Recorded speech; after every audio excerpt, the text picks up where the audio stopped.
दोस्तों, इजराइल और हमास की इस जंग में वो निर्दोष अपनी जान गंवा चुके हैं जिन्हें पता नहीं था कि उन्होंने क्या जुर्म किया है, उनकी गलती क्या थी, जो शायद अपने घरों में छिपे थे कि वो वहां पर कम से कम सुरक्षित होंगे, कि वो उनका घर है, वहां उन्हें कुछ नहीं हो सकता है। लेकिन इजराइल ने उनके घरों को भी नहीं छोड़ा, अपने हमले में उन घरों को भी तबाह कर दिया उसने। ऐसे में कई देश इजराइल के खिलाफ हो गए हैं और बार बार इजराइल को चेतावनी दी जा रही है कि वो गजा पर अपने हमलों को बंद कर दे, मगर वो रुकने या थमने के लिए तैयार नहीं है दोस्तों, जिसकी वजह से अब इस्लामिक देशों के साथ साथ कुछ अमेरिकी और अरब देश भी इजराइल के खिलाफ मोर्चा खोलने की तैयारी कर रहे हैं। जी हाँ, इजराइल को हर तरह से तोड़ने की कोशिश किस स्तर पर शुरू हो चुकी है, किस लेवल पर शुरू हो चुकी है, सब कुछ इस खबर में मैं आपको बताऊंगी। नमस्कार, मेरा नाम है जयंती झा और आप देख रहे हैं दी कंटाप। पहले लैटिन अमेरिकी देश बोलीविया और अब अरब देश जॉर्डन, दोनों ही देशों ने इजराइल से अपने राजनयिक संबंध खत्म करने का फैसला लिया है। बोलीविया ने पहले ही अपने राजनयिक संबंध खत्म कर लिए थे दोस्तों इजराइल के साथ, और अब अरब देश जॉर्डन ने भी इजराइल से अपने राजदूत को वापस बुला लिया है। इससे पहले दक्षिणी अमेरिका देश कोलंबिया और चिली ने भी इजराइल से अपने राजदूतों को वापस बुलाने का फैसला लिया था। यानी आप ये समझ लीजिए कि अमेरिकी देश और अरब देश धीरे धीरे इजराइल को अकेला पड़ने पर मजबूर कर रहे हैं। जॉर्डन ने ना सिर्फ अपने राजदूत को इजराइल से वापस बुलाया है, बल्कि अपने देश से इजरायली राजदूत को भी निकल जाने के लिए कहा है। जॉर्डन ने कहा है कि इजराइल के लिए हमलों में निर्दोष लोग मारे जा रहे हैं इजराइल की वजह से, और एक मानवीय संकट पैदा हो गया है। अब सुनिए कि जॉर्डन के उप प्रधानमंत्री और विदेश मंत्री ने या विदेश मंत्रालय की तरफ से क्या कहा गया है। तो बीबीसी के मुताबिक जॉर्डन के उप प्रधानमंत्री और विदेश मंत्री अयमन सफादी, इनकी तरफ से कहा गया है कि हमने तेल अवीव से अपने राजदूत को वापस बुला लिया है और बता दिया है कि हम राजदूत को दोबारा नहीं भेजेंगे। गजा पर जो युद्ध छेड़ा गया है, जिसमें हजारों फलस्तीनी नागरिकों की जान गई है, इससे मानवीय संकट पैदा हो गया है और ये पीढ़ियों तक लोगों को परेशान करेगा। जॉर्डन के विदेश मंत्रालय ने यह भी कहा है दोस्तों कि राजदूत की तेल अवीव जो है वो कहीं ना कहीं आप वापसी होगी जब इजराइल जो है लगातार गाजा पर जो हमला कर रहा है, अगर वो रोक देगा तभी आगे जाकर कुछ सोचा जाएगा। जॉर्डन के प्रधानमंत्री ने यह भी कहा कि ये कदम जॉर्डन के रुख को बताने और गजा पर इजराइल के हमले की निंदा करने के लिए उठाया गया है। जॉर्डन सरकार ने कहा है कि राजदूत वापस बुलाने का फैसला इसलिए भी किया गया है क्योंकि युद्ध शुरू होने के बाद इजराइल फलस्तीनियों के पास खाना, दवाएं, तेल तक नहीं पहुंचने दे रहा है। यानी जानवर होने की सारी हदें पार उसने कर दी है। आपकी जानकारी के लिए बता दूं दोस्तों कि जॉर्डन का इजराइल के प्रति इतना सख्त रुख इसलिए दिखाई दे रहा है क्योंकि जॉर्डन एक अरब मुल्क है और वहां भारी तादाद में फलस्तीनी शरणार्थी रहते हैं। इस आबादी के बीच आशंका यह है कि संघर्ष बढ़ा तो इससे वेस्ट बैंक से इजराइल को फलस्तीनियों को पूरी तरह से बाहर करने का मौका मिल जाएगा। यानी वेस्ट बैंक से वो फलस्तीनियों को हटाने शुरू कर देगा।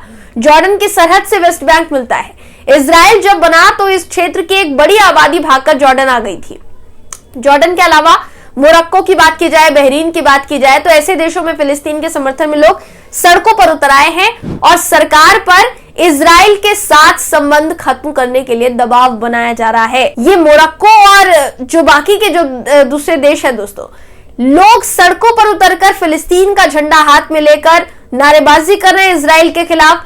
लगातार नारेबाजी हो रही है और सीधे तौर पर वहां की सरकारों पर दबाव बनाया जा रहा है कि कुछ भी करके या तो इजराइल को सबक सिखाया जाए या फिर उसके साथ राजनयिक संबंध तोड़े जाए। अब समझ लीजिए कि अगर राजनयिक संबंध टूटते हैं दोस्तों किसी देश के साथ, तो व्यापार जो है वो खत्म हो जाता है उस देश के साथ। व्यापार जितना भी होगा इजराइल से, मान लीजिए उदाहरण के तौर पर भारत अगर राजनयिक संबंध खत्म करता है तो भारत के जो व्यापारिक संबंध है वो इजराइल के साथ खत्म हो जाएंगे। या आप ये भी कह सकते हैं कि आना जाना लोगों का, जैसे इजराइल के लोग अगर भारत आना चाह रहे हैं तो पासपोर्ट, वीजा जो भी मुहैया करवाना होता है दोस्तों, वो राजनयिक संबंधों की वजह से ही होता है, तो वो खत्म हो जाएगा। एक चेन जो बनती है दो देशों के बीच वो चेन जो है पूरी तरीके से टूट जाएगी। और जिस तरीके का अभी इस वक्त माहौल नजर आ रहा है इस युद्ध में, ऐसा लग रहा है कि अब इजराइल और बाकी के जितने भी अरब देश हैं या इस्लामिक मुल्क हैं, वो अपने संबंध इजराइल के साथ खत्म कर सकते हैं। अब सोचिए कि कितना बड़ा झटका साबित होगा इजराइल के लिए अगर उसके साथ तमाम जितने भी ये देश हैं वो अपने राजनयिक संबंध खत्म कर ले। अमेरिका पूरी तरह से इजराइल का साथ दे रहा है, लेकिन अमेरिका के खिलाफ बहुत कम देश ऐसे हैं दोस्तों जो सीधे तौर पर इजराइल की मदद कर रहे हैं। यानी आप ये समझ लीजिए ब्रिटेन हो गया या दूसरे देश हो गए, बेशक वो सबके सारे जो देश हैं वो इजराइल के साथ खड़े हैं और वो हमास का विरोध करने के लिए बार बार दूसरे देशों पर दबाव बना रहे हैं, जो कि होना भी चाहिए। देखिए काफी लोग जो है इन लोगों का कहना है कि हमास जो है वो आतंकी संगठन है, जबकि कुछ देश जो है जैसे तुर्की जैसे देश हो गए, उनका कहना है कि हमास एक देशभक्त संगठन है जो अपने नागरिकों के लिए लड़ रहा है। तो कई देशों की जो सहमति है वो ब्रिटेन की विचारधारा से है, कई देशों की सहमति जो है वो तुर्की जैसे देशों की विचारधारा से मिलती जुलती है। तो कुल मिलाकर हमास को लेकर बहुत सी विचारधाराएं हैं जो इधर उधर दौड़ रही हैं, लेकिन इस बीच ये जो खबर है ये अपने आप में जरूरी हो जाती है, क्योंकि बहुत से ऐसे देश हैं, जैसे मैंने कहा कि अभी मोरक्को का नाम सामने आ रहा है, फिर मोरक्को के अलावा जॉर्डन का नाम सामने आ रहा है, बाकी के दूसरे देशों का नाम सामने आ रहा है जो कि राजनयिक संबंध खत्म करने पर विचार कर रहे हैं इजराइल के साथ। लेकिन इसी के अलावा एक और देश ऐसा है जो कि अक्सर चर्चा में रहता है, लेकिन ऐसे मामले में भी चर्चा में रहेगा ये किसी ने नहीं सोचा था दोस्तों।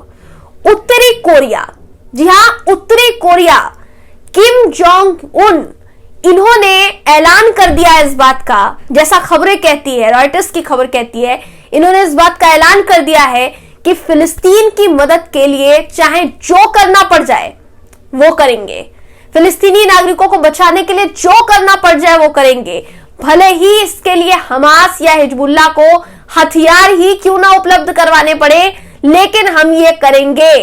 ये उत्तरी कोरिया के जो नेता है दोस्तों उनका कहना है, और ये बात छपी है दक्षिणी कोरिया के अखबारों में। दक्षिणी कोरिया के जो सूत्र हैं उन्होंने इस बात को छापा है। तो आप ये समझ सकते हैं कि इजराइल के खिलाफ दुनिया भर के कितने ताकतवर देश जो हैं एक साथ जुट रहे हैं, एक साथ आ रहे हैं। कोई राजनयिक संबंध खत्म करने पर विचार कर रहा है, तो कोई हमास और हिजबुल्ला को हथियार मुहैया करवाने की पर विचार कर रहा है, न सिर्फ विचार कर रहा है बल्कि उनको मजबूत करने पर विचार कर रहा है। और ये इजराइल के लिए एक बहुत ही ज्यादा झटके वाली खबर है, बहुत ही ज्यादा झटके वाली खबर। आप इससे समझ सकते हैं कि आगे जाकर इजराइल को इसका कितना नुकसान हो सकता है। इजराइल जो हमास और हिजबुल्ला जैसे संगठनों को खत्म करने की आड़ में फिलिस्तीनियों की जान ले रहा है, उसे अब सबक सिखाने के लिए कई देश एक साथ आन पड़े हैं, और इनका साथ आना ये इजराइल के लिए कितनी मुश्किलें पैदा करेगा इसका अंदाजा आप लगा सकते हैं। इस पूरी खबर को लेकर आप क्या सोचते हैं, आपकी क्या राय है, कमेंट करके जरूर बताइएगा। वीडियो अगर आपको पसंद आया हो तो वीडियो को लाइक कीजिए, शेयर कीजिए, चैनल को सब्सक्राइब करना बिल्कुल भी ना भूलें। फिर मुलाकात होगी आपसे अगली वीडियो में, तब तक के लिए नमस्कार।